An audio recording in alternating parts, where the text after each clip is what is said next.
Hello, fellow bibliophiles, and welcome back to Blatantly Bookish. I'm Marissa, and today I would like to talk to you about The Song of Achilles by Madeline Miller. So, this past month, I have not filmed a reading wrap-up, as you may or may not have noticed. I have not filmed an April reading wrap-up, it has not been posted, it does not exist. And the reason for this is because I only read 3 books in the month of April, and I love them all immensely, and didn't really feel like making just one video about them. I was toying with the idea of creating a separate video for each of them, and that is basically what I've done. The 3 books that I read in April were The Song of Achilles, which obviously this entire video will be about in a few seconds. I read Affinity by Sarah Waters, and I have already filmed a video, and hopefully it's already posted, a video about Sarah Waters' Neo-Victorian trilogy, 3 books written and by Sarah Waters and read by me at this point, that take place in the Victorian era.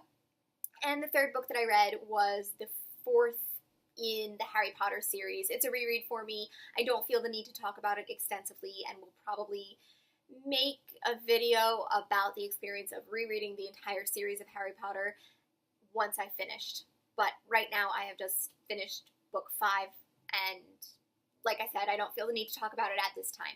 What I do want to talk about is The Song of Achilles and how absolutely magical and wonderful the experience of reading it was.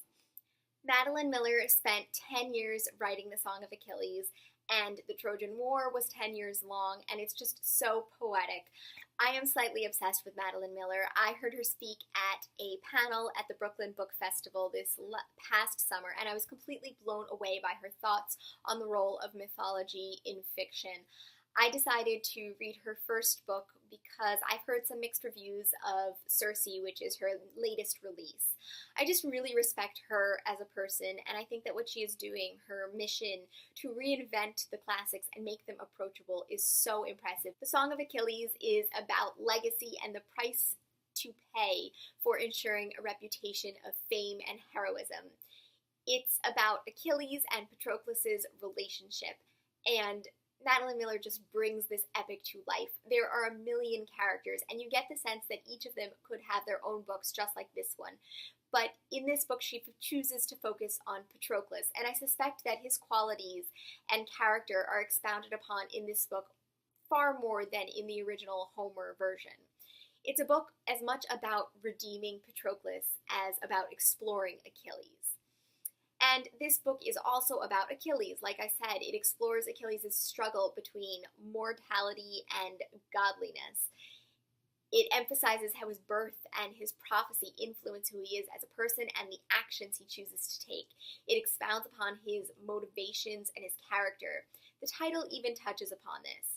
It deliberately recalls the start of the Iliad, "Sing, goddess of the wrath of Achilles, Peleus' son."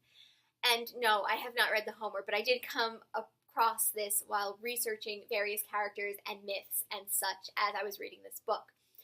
But instead of a song about Achilles' wrath and how he's known as a brutal warrior, this book is a different song about him. It shows his softer side, including his godlike beauty, his ability and passion for playing the lyre, L-Y-R-E, I never know how to pronounce that word. And it's also about the way Patroclus sees him. Like I said, it is all about Patroclus and Achilles' relationship and the way in which Patroclus is sort of redeemed through her story. I don't know much about the Greeks or the Romans, the classics, if you will, and their mythology, but Achilles and the Trojan War is something that is fairly familiar to me. I don't know how, maybe it's just through popular culture or living and breathing, but I am somewhat familiar with that myth. This book is probably even more interesting if you are more familiar with or have actually studied Homer's work, and I wonder if there are lines in this book that actually pay direct homage to Homer, if you will, in other ways than just the title. And I wonder which bits are interpretations. I know that the romantic relationship between Patroclus and Achilles is definitely an interpretation of Homer's original work, but it's just done so beautifully and so well, and it's developed so thoroughly, and it's believable. And I just wonder which other myths that come up in this book are recognized in tradition and which are Miller's own creations. What about Achilles' heel? That wasn't really mentioned in the book. Was the heel actually Patroclus, and was it perhaps a metaphor? I thought that his heel was a bit more literal in the mythology, but I could be mistaken. Today it's obviously just used to refer to a weakness of any sort. I'd probably need a classics major to help me sort out all of my questions and thoughts relating to this book. And I am interested in learning a lot more about the classics and mythology, and I will ask you guys for some advice on that towards the end of this video. This book just takes you to ancient Greece. The similes and metaphors that are used throughout the book are evocative of the place and time period. She makes comparisons to olive trees and gods, and it just makes it distinctly of the time.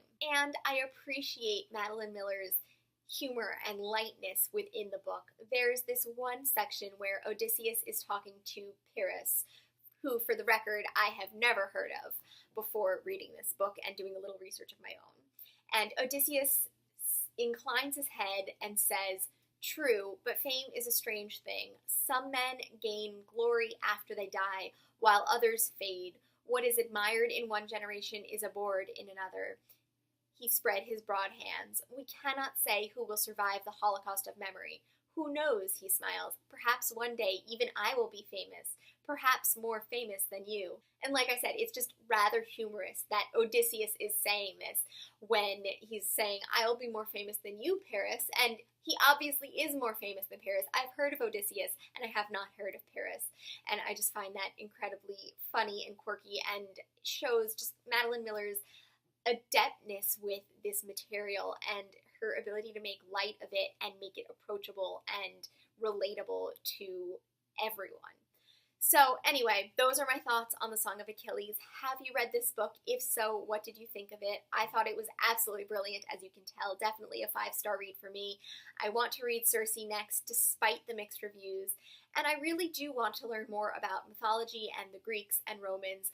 On the messy, disastrous shelves behind me somewhere, I have Mythology by Edith Hamilton and SPQR by Mary Beard, and I was wondering if any of you have read those books. What do you think about them? Do you think they are good source material to learn more about the Greek and Roman mythology? Do you think they're too dense?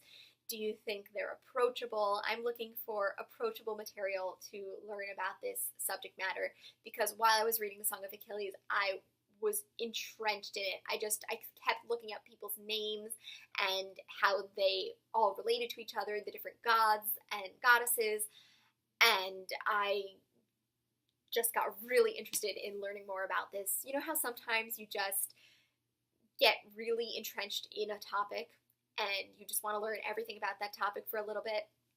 Well, that's where I am right now with Greek and Roman mythology, and I'd like to learn some more about it. So I'd really appreciate your advice in the comments down below, what you thought of this book, what you thought of this review, and as always, I look forward to seeing you in another video soon. Bye!